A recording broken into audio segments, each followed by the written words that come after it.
कर्पूरगौरं करुणावतारं संसारसारं भुजगेन्द्रहारं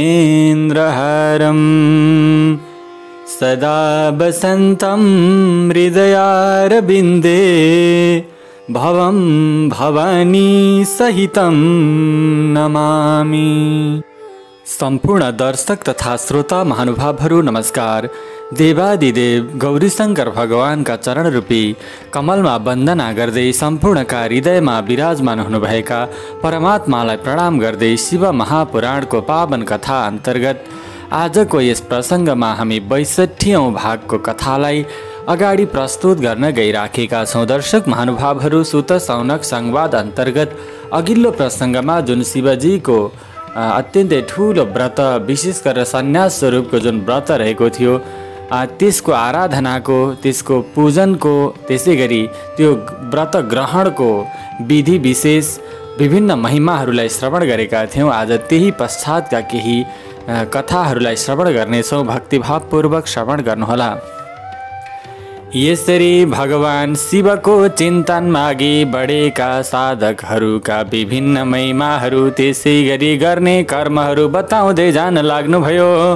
जुन कुरा ती कुमारले वामदेव नाम गरेका मुनिलाई बताइरहनु भएको थियो, त्यही कुरा सुत सौनक संवाद अन्तर्गत पौराणिक मुनि सुतले सौनकादि 88,000 ऋषि मुनीश्वरहरूलाई बताउँदै जानुभयो। त्यसपछि जुन प्रकारले गायत्रीको आराधना गरे, त्यसै गरी ओमकारको आराधना गरे, प्रणवको आराधना गरे, त्यसपछि सांसारिक रूपमा भएका जुन विभिन्न प्रकारका बन्धनहरू रहेका छन्, तिनीहरूबाट म छुट्दछु भन्ने सङ्कल्प गरेर आफ्ना सद्गुरुको आज्ञा लिएर सृष्टि स्थिति र लयको क्रमअनुसार पहिले ओमकारको उद्धार गरेर त्यसपछि शिवजीको ध्यान गर्नुपर्दछ। शिवजीको विशेष गरेर मन्द, मध्य र उच्च स्वरमा उच्चारण गर्दै आफ्नै हृदयमा एकाग्रतापूर्वक भगवान शिवलाई ध्यान गर्नुपर्दछ। यसरी विभिन्न प्रकारका सन्यास धारण गर्ने विभिन्न ती प्रक्रियाहरूलाई समापन गरेर दण्ड स्वीकार गरेर, त्यसै गरी कन्दनी, लगौटी इत्यादि जुन वस्त्रहरू रहेका छन् तिनीहरू लिएर, त्यसै गरी दण्ड स्वीकार गरेर ओमकार वा गायत्री उच्चारण गरेर कमण्डलु पनि साथमा लिएर त्यसपछि त्यो अत्यन्तै महत्त्वपूर्ण व्रतको यात्रामा, भगवानको धामको यात्रामा निस्कनु पर्दछ। यसपछि भगवान शिवका चरणको चिन्तन गर्दै गुरुको नजिकमा गएर 3 पटक प्रणाम गर्नुपर्दछ।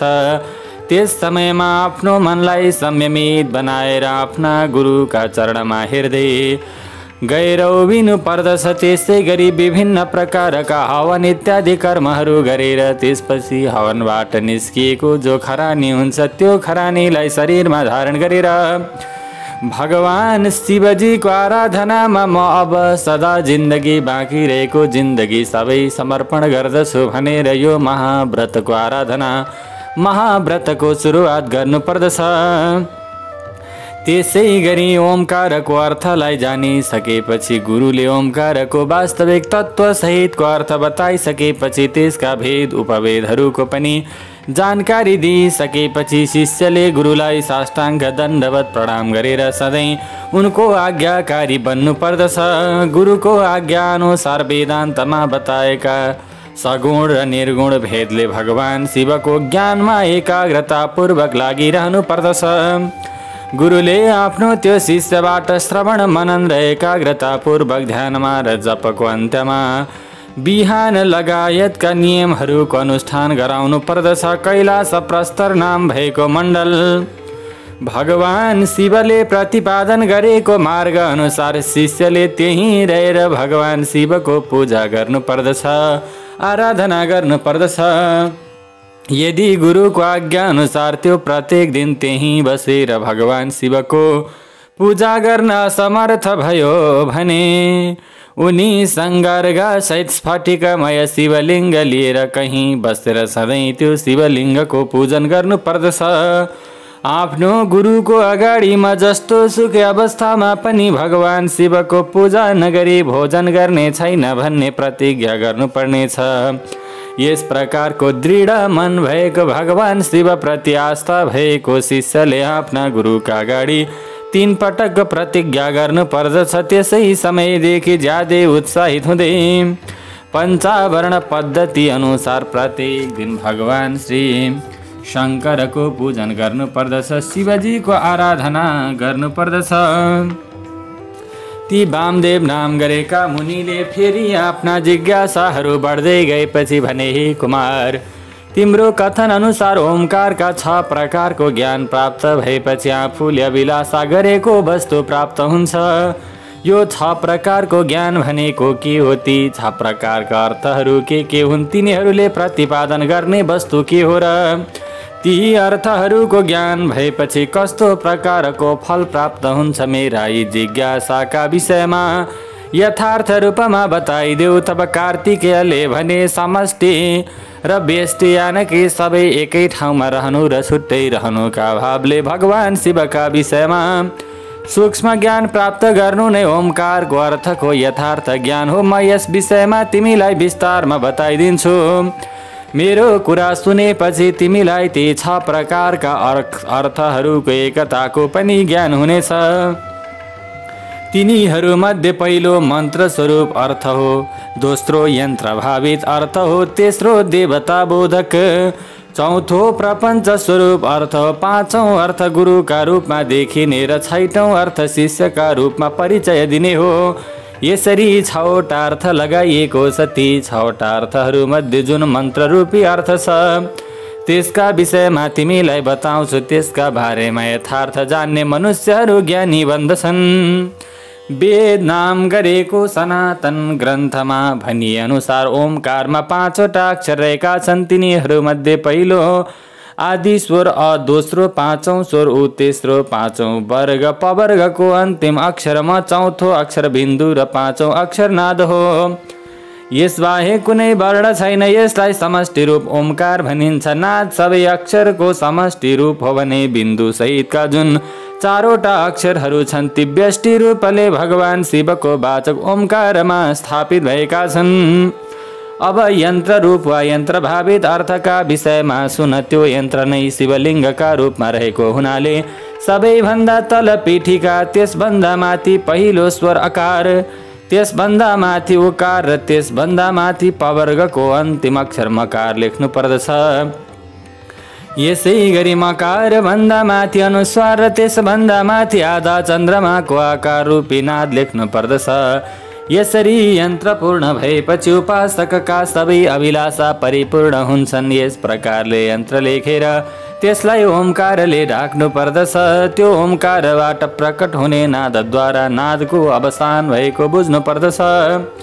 अब देवता रूपी तेस्रो अर्थका विषयमा बताउँदछु जुन ज्यादै गोपनीय रहेको छ। तिमीमा धेरै ममता भएकाले भगवान शिवले प्रतिपादन गर्नुभएको त्यो अर्थका बारेमा म तिमीलाई बताइदिन्छु। श्रुतिले ओमकारलाई सद्योजातं प्रपद्यामि देखि सदा शिवोऽहं सम्मका 5वटा मन्त्रको वाचक बताएको छ। तिनीहरूलाई ब्रह्मस्वरूपी 5वटा सूक्ष्म देवता सम्झनु पर्दछ। यिनीहरूको भगवान शिवको मूर्तिका रूपमा पनि विस्तारमा वर्णन भएको छ। भगवान शिवको वाचक मन्त्र शिव मूर्तिको पनि वाचक हो, किनकि मूर्ति र मूर्तिमानमा धेरै भेद हुँदैन। ईशान मुकुटोपेत श्लोकबाट आरम्भ गरेर पहिले यी मन्त्रहरूले भगवान शिवको शरीर बनाइसकिएको हुन्छ। उहाँका 5वटा मुखका विषयमा श्रवण गर। 5औं ईशान, त्यसै गरी त्यसभन्दा माथि सिलसिलाबद्ध रूपमा सद्योजातसम्मलाई एउटा चक्रमा अङ्कित गर्नुपर्दछ। यसपछि सद्योजातदेखि ईशानसम्म सिलसिलाबद्ध रूपमा त्यही चक्रमा अङ्कित गर्नुपर्दछ। यसैलाई भगवान शिवका 5वटा मुख बताइएको हो। यानकि पुरुषदेखि सद्योजातसम्मका जुन ब्रह्मरूपी 4 मन्त्र रहेका छन् ती भगवान शिवको योग शास्त्रमा स्थापना गरिएका छन्। ईशान मन्त्र सद्योजात सहित 5 मन्त्रको समष्टि रूप हो र पुरुषदेखि सद्योजातसम्मका चारवटा मन्त्रहरू ईशानकै व्यष्टिगत रूप हो। यसलाई अनुग्रहमय चक्र भनिन्छ। 5 अर्थको कारण भएकाले यो ओमकार सूक्ष्म निर्विकार परब्रह्म स्वरूप रहेको छ। यो अनुग्रह पनि 2वटा हुन्छन्। तिनीहरूमध्ये पहिलो सृष्टि स्थिति संहार तिरोभाव र अनुग्रह हो भने दोस्रो जीवहरूलाई कार्यकारण समेतका बन्धनहरूबाट मुक्त गर्न सक्षम छ। यी 2वटा अनुग्रहलाई भगवान शिवको 2वटा कार्य बताइएको छ। अनुग्रहमा पनि सृष्टि सहितका कार्यहरूको संयोग हुने भएकाले यिनलाई भगवान शिवका 5वटा कार्य मानिएको छ। यी 5वटा कार्यमा पनि सद्योजात सहितका देवता स्थापित हुने बताइएको छ। यी 5वटै ब्रह्म स्वरूप र सधैँ हितकारक रहेका छन्। अनुग्रहमय चक्र निवृत्ति कला, प्रतिष्ठा कला, विद्या कला, शान्ति कला र शान्त्यतीता कला हो। भगवान शिवको अधिकारमा रहेकाले तिनीहरूलाई परमपद भनिन्छ भने शुद्ध अन्तरात्मा भएको योगीले पाउने पद पनि यही रहेको छ। जो भगवान शिवको उपासक छन्, जसले आफ्नो मनलाई ओमकारको उपासनामा एकाग्र गराउँदछन्, तिनीहरूले यही पद प्राप्त गर्दछन्। यो पद पाएका मुनि वहाँ ब्रह्म सम्बन्धी भगवान शिवसँगै प्रशस्त अलौकिक भोगहरू उपभोग गरेर महाप्रलयका समयमा वहाँमै गएर विलीन हुन्छन्। त्यो मुक्त भएको जीव फेरि यो संसारमा कहिले आउँदैन। भगवान शिवको ऐश्वर्य पनि यो समष्टि रूप हो। अथर्व वेदका अनुसार वहाँ सबै प्रकारका ऐश्वर्यले परिपूर्ण हुनुहुन्छ। वहाँमा सबै प्रकारका ऐश्वर्य दिने शक्ति रहेको छ। चमक अध्यायका अनुसार भगवान शिव भन्दा ठुलो अर्को कुनै पद रहेको छैन। 5 ब्रह्मको विस्तारलाई प्रपञ्च भनिन्छ। यी 5वटा ब्रह्म स्वरूपबाट निवृत्ति सहितका 5वटा कला उत्पन्न भएका हुन्। यी सबै धेरै सूक्ष्म भएकाले कारणका रूपमा प्रख्यात भएका छन्, जुन यो स्थूल रूपमा प्रकट भएको जगत वा प्रपञ्च छ। यसलाई जसका 5वटा रूपले यथार्थ रूपमा ढाकिदिएको छ, वहाँ ब्रह्मले आफ्ना ती 5वटा रूपसँगै ब्रह्म पञ्चक नाम धारण गर्नुभएको छ। ब्रह्माले पुरुष, कान, वचन, शब्द र आकाशलाई आफ्नो ईशान रूपले प्रकृति, छाला, हात, स्पर्श र वायुलाई पुरुष रूपले अहङ्कार, आँखा, गोडा रूप, त्यस्तै गरी अग्निलाई अघोर रूपले बुद्धि, जिब्रो, मलद्वार, रस र जललाई वामदेव रूपले मन, नाक, लिङ्गम, गन्ध र पृथ्वीलाई सद्योजात रूपले व्यक्त गर्नुभएको छ। यसै कारण यो समग्र जगत ब्रह्म स्वरूप रहेको छ। यन्त्र रूपले बताइएको जुन शिववाचक ओमकार छ, त्यो नादसम्मका 5वटा वर्णहरूको समष्टि रूप हो भने बिन्दुसम्म जुन 4वटा वर्ण छन्, ती ओमकारका व्यष्टि रूप हुन्। कर्म अस्तित्वको प्रतिपादक कर्मफलवाददेखि आरम्भ गरेर शास्त्रहरूमा जुन विविध विषयहरूमा गहन विवेचना गरिएको छ, त्यो ज्ञान प्रदायक रहेको छ। यसै कारण बुद्धिमान पुरुषले, बुद्धिमान जनहरूले यो सुन्नु पर्दछ। तिमीले जुन शिष्यहरूलाई उपदेश दिएका छौ, तिनीहरूमध्ये को तिमी जस्तो छ? ती अदम शिष्यहरू आज पनि अरू शास्त्रहरूमा अल्मलिरहेका छन्। तिनीहरू अनिश्वरवादी विभिन्न धारणाहरूबाट मोहित भएका छन्। तिनीहरूलाई 6वटा मुनिले श्राप दिएका छन्, किनकि पहिले तिनीहरू भगवान शिवको निन्दा गर्दथे। यसै कारण उनीहरूको कुरा सुन्नु हुँदैन, किनकि तिनीहरू अन्यायवादी हुन्। यहाँ प्रतिज्ञा, कारण, उदाहरण, उपनय र निगमन जस्ता अनुमानको प्रयोग गर्ने ठाउँ प्रशस्तै रहेको छ। जसरी धुवाँ देखेपछि मनुष्यले पर्वतमा आगो लागेको अनुमान गर्दछन्, त्यसै गरी यो प्रत्यक्ष जगत देख्नुको कारण अवलम्बन गरेर परमात्माका विषयमा पनि जान्न सकिन्छ। यो समग्र संसार स्त्री र पुरुष रूप भएको प्रत्यक्ष देखिन्छ। श्रुतिका अनुसार जुन 6 कोश सम्पन्न शरीर छ, त्यसमा आरम्भका 3 कोश माताको अंशबाट र अन्तका 3 कोश पिताको अंशबाट बन्दछन्। यसरी शरीरमा स्त्री र पुरुषको भाव हुने अनुभूति गर्ने मनुष्य रहेका छन्। विद्वानहरूले परमात्मामा पनि स्त्री र पुरुषको भाव रहेको अनुभूति गरेका छन्। श्रुति अनुसार परब्रह्म परमात्मा सच्चित्र आनन्द स्वरूप हुनुहुन्छ। यो असत संसारमा मुक्त गराउने शब्दलाई राम्रो भनिन्छ। चित शब्दले जड जगत परित्याग गरिन्छ। हुन त सत्शब्द तीनवटै लिङ्गमा विद्यमान रहेको छ, तर पनि यसमा परब्रह्म परमात्माको अर्थमा पुल्लिङ्ग सत्शब्द स्वीकार गर्न उचित हुन्छ। यो सत्शब्द प्रकाशको वाचक हो। सन् प्रकाशः सन् शब्द स्पष्ट रूपमा प्रकाशमयको वाचक भएको हो। वाचक हो परमात्मामा भएको प्रकाश भावले उहाँमा पुरुष भाव भएको सङ्केत गर्दछ। जुन ज्ञानको पर्यायवाची चित शब्द छ त्यो स्त्रीलिङ्ग भएकाले परमात्मामा भएको राम्रोपनाले उहाँको स्त्री भावलाई सङ्केत गर्दछ। यी प्रकाश र चित दुवै जगतको कारण भावमा परिणत भए यसरी आनन्द स्वरूप परमात्मा पनि जगतको कारण भावमा परिणत हुनु भएपछि उहाँ परमात्मा शिव र शक्ति भावको भेद उत्पन्न हुन्छ। किनकि तेल र बत्तीमा मलिनता आएपछि त्यसको प्रकाश पनि मलिन हुन्छ। चिताको आगो सहितमा अमङ्गलपन र मलिनता स्पष्ट देखिन्छ।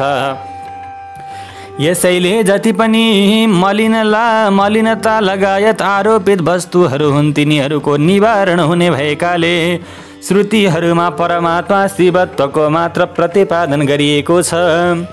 जीवको आश्रयमा रहेको चेतना शक्ति सधैँ दुर्बल हुन्छ। त्यसको निवारण गर्नका लागि परमात्मामा सधैँ सबै गर्न सक्ने शक्ति विद्यमान रहेको हुन्छ। शिव र शक्तिको संयोगबाट निरन्तर आनन्द उत्पन्न हुन्छ। यसै कारण त्यो आनन्द प्राप्त गर्नका लागि पापरहित मुनि आफ्नो मनलाई भगवान शिवमा एकाग्र गराएर ज्यादै आनन्दित हुन्छन्। उपनिषदहरूमा विभिन्न ग्रन्थहरूमा भगवान शिव र उहाँको शक्तिलाई सबैले स्वीकार गरेका छन्, सबैले सम्मान गरेका छन्। त्यसै गरी आत्मा र परब्रह्मको रूपमा व्याख्या गरेका छन्। ब्रह्म शब्दबाट व्यापकता र सबैको आत्माकै प्रतिपादन हुन्छ। भगवान शिवमा व्यापकता र विशालता सधैँ विद्यमान रहेको हुन्छ। हंस पदलाई उल्टो बनाउँदा सोहम पद बन्दछ। म तिमीलाई त्यसमा ओमकार प्रकट हुने विषयमा बताउँछु। सोहम पद मध्ये सकार र हकार व्यञ्जन हटाउँदा स्थूल ओम मात्र शब्द बाँकी रहन्छ, जुन परमात्माको वाचक रहेको छ। तत्त्वका ज्ञाता मुनिका अनुसार त्यसलाई महामन्त्र सम्झनु पर्दछ। अब म तिमीलाई त्यसमा भएको सूक्ष्म महामन्त्रका बारेमा बताउँछु। हंस पदमा ह र स 3 अक्षर छन्। तिनीहरूमध्ये जुन अ छ त्यो 15 अनुस्वार र 16 विसर्गसँग जोडिएको छ। त्यसै गरी सकारसँग जुन अ छ त्यो विसर्गले सहित रहेको छ। यदि त्यो सकारसँग जोडिएर हमको आरम्भमा गयो भने हंसको विपरीत सोहम महामन्त्रको निर्माण हुन्छ। यसमा जुन सकार छ त्यो भगवान शिवको वाचक हो भने यो महामन्त्रको वाच्यार्थ शक्ति सम्पन्न भगवान शिव हुनुहुन्छ। जुन समयमा गुरुले आफ्नो शिष्यलाई यो मन्त्रको उपदेश दिन्छन् त्यस समयमा उनले सोहम पदबाट उसलाई शक्ति सम्पन्न शिवको ज्ञान गराउने लक्ष्य लिएका हुन्छन्। वा शिष्यले म शक्ति सम्पन्न शिव हुँ भन्ने अनुभूति गरोस् भन्ने भावना लिएका हुन्छन्। अब श्रुतिको प्रज्ञानम ब्रह्म भन्ने वाक्यमा जुन प्रज्ञानम पद आएको छ त्यसको अर्थ बताउँदछु। अगाडि प्रसङ्ग श्रवण गराउँदै लैजानुभयो कुमारजीले। यो प्रज्ञान शब्द चैतन्यको पर्यायवाची शब्द भएकोमा कुनै दुविधा छैन। शिव सूत्रका अनुसार चैतन्यमा आत्मा, आत्मा चैतन्य स्वरूप छ। चैतन्य शब्द अनुसार जसमा विश्वको समग्र ज्ञान र स्वतन्त्रता पूर्वक जगतको रचना गर्ने शक्ति विद्यमान रहेको छ त्यसैलाई आत्मा वा परमात्मा भनिन्छ। ज्ञानम बन्द यो दोस्रो शिव सूत्र हो। यसमा जीवको लक्षणका विषयमा बताइएको छ। यो सूत्रको पहिलो पद ज्ञानमबाट जीवमा धेरै मात्र ज्ञान, थोरै मात्र ज्ञान र क्रिया शक्ति हुने बताइएको छ। यो ज्ञान र क्रिया पराशक्तिको पहिलो स्पन्दन हो। कृष्ण यजुर्वेदको श्वेताश्वतर उपनिषद अनुसार न तस्य कार्यं करणं च विद्यते न तत्समश्चाभ्यधिकश्च दृश्यते परास्य शक्तिर्विविधैव श्रूयते स्वाभाविकी ज्ञानबलक्रिया च यो। यस्तो प्रकारको श्रुतिले चाहिँ पराशक्तिको स्तुति गरेको छ। भगवान शिवका ज्ञान क्रिया र इच्छा रूपी तीनवटै दृष्टि रहेको मानिएको छ। यी तीनवटै दृष्टिले जीवको मनमा रहेर इन्द्रियको ज्ञानद्वारा देखिने शरीरमा प्रवेश गरेर जीवरूपी हुँदै सधैँ जान्ने र गर्ने गर्दछन्। यसै कारण यी तीनवटा दृष्टि सम्पन्न जीव आत्माको स्वरूप हो। यसरी फेरि ती वामदेव नाम गरेका मुनिलाई विशेष गरेर आफूतर्फ आकर्षित गर्दै त्यसपछि ती कुमारजीले भन्न लागे, ओम परब्रह्म परमात्माको नाम भएकाले साक्षात् ब्रह्म हो। भगवानको नाम पनि भगवत स्वरूप नै हुन्छ। यो प्रत्यक्ष देखिने समग्र जगत ओमकार हो। यथार्थ ब्रह्मको स्थूल शरीर हो। ओमकार अनुकृति वा अनुमोदनको सङ्केत हो। जुन समयमा कसैको कुरा अनुमोदन गर्नुपर्दछ त्यस समयमा उत्तम जनहरूले परमात्माको नाम स्वरूप ओंकार उच्चारण गरेर सांकेतिक रूपमा त्यसको अनुमोदन गर्दछन्। जुन समयमा शिष्यले गुरुसँग तथा श्रोताले कुनै व्याख्यातासँग उपदेश सुनाउन अनुरोध गर्दछ त्यस समयमा गुरु वा वक्ताले ओंकार उच्चारण गरेर उपदेश दिन थाल्दछन्। सामवेदको अध्ययन वा अध्यापन गर्नेले पनि ओंकार उच्चारण गरेर मात्र आफ्नो कार्यलाई आरम्भ गर्दछन्। त्यस्तै गरी यज्ञमा शस्त्रको प्रशंसा गर्ने शास्त्र नाम भएका पुरोहितले पनि ओम ओम उच्चारण गरेर शस्त्रहरूको र त्यस विषयसँग सम्बन्धित मन्त्र पाठ गर्दछन्। यसैले ओंकार र जगतको एकता भएको सङ्केत गर्दछ। ओंकारले विशेष गरेर आत्मामा परमात्माबाट सबैभन्दा पहिले आकाश तत्त्व उत्पन्न भयो। आकाशबाट वायु तत्त्व, वायुबाट अग्नि तत्त्व, अग्निबाट जल तत्त्व, जलबाट पृथ्वी तत्त्व, पृथ्वीबाट अनेकौं औषधि र अन्न उत्पन्न भयो। औषधिबाट मनुष्यको आहार उत्पन्न भयो। त्यो अन्नबाट उत्पन्न भएको मनुष्य शरीरलाई पक्षीका रूपमा कल्पना गरिएको छ। जुन यसको शिर छ त्यसलाई पक्षीको शिर, दाहिने हातलाई दाहिने पखेटा, देब्रे हातलाई देब्रे पखेटा, शरीरको बीच भागलाई पक्षीको शरीरका बीच भाग तथा दुवै गोडालाई पछिको गोडा मानिएको छ। यस प्रकारले तैत्तिरीय उपनिषदमा संसारको सृष्टिको सिलसिला बताइएको छ। त्यसैका अनुसार ज्ञानीहरूको मान्यता अनुसार शिव र शक्तिको संयोगलाई परमात्मा भनिन्छ।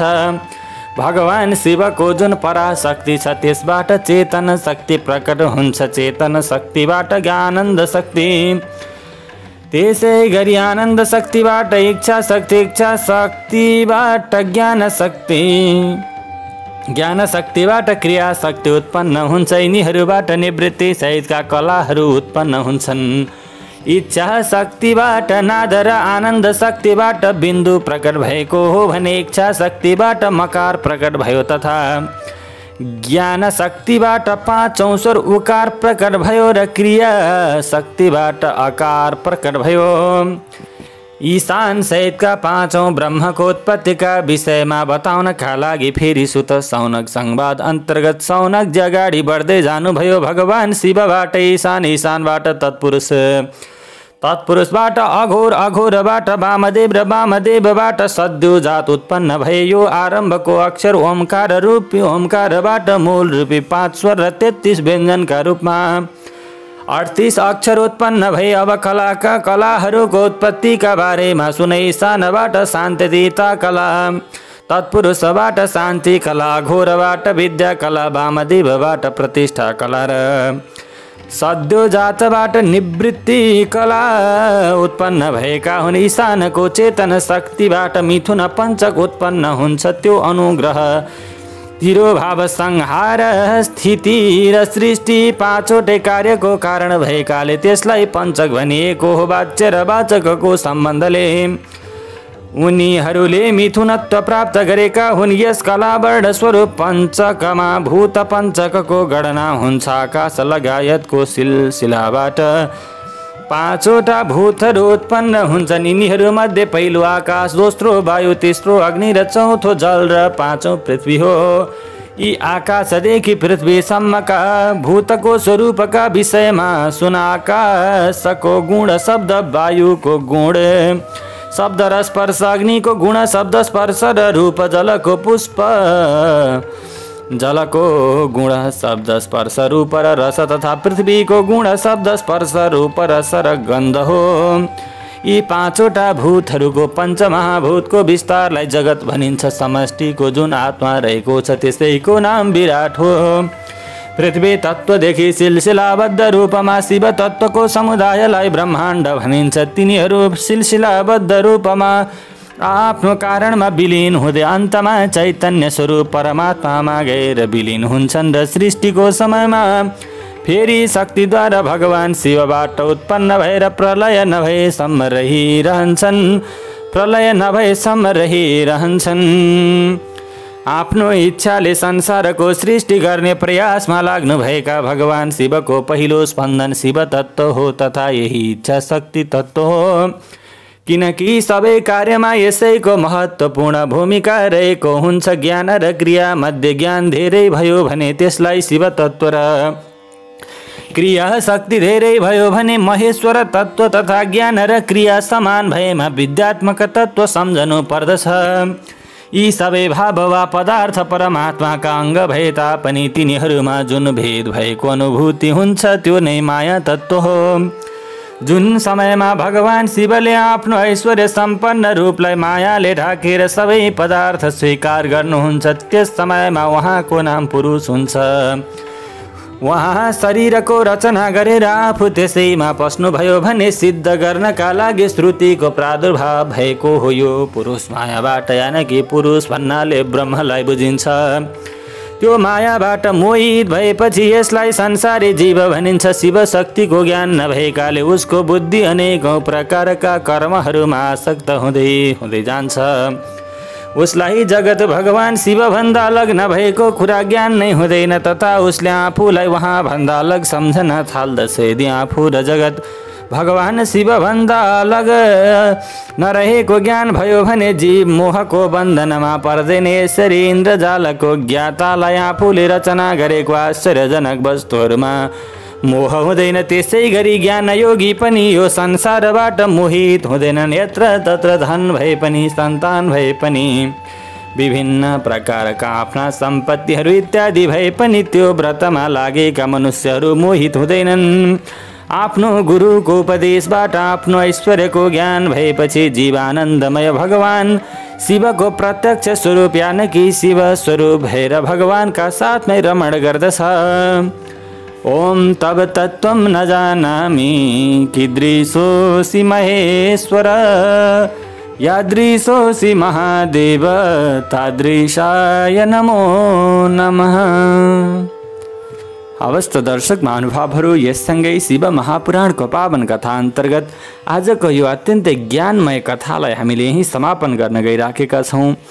आजका लागि यहीँ विश्राम गर्न गइराखेका छौँ। भोलिका दिनमा फेरि शिव महापुराण अन्तर्गतका यिनै कैलाश संहिताका कथाहरूलाई लिएर उपस्थित हुनेछौँ।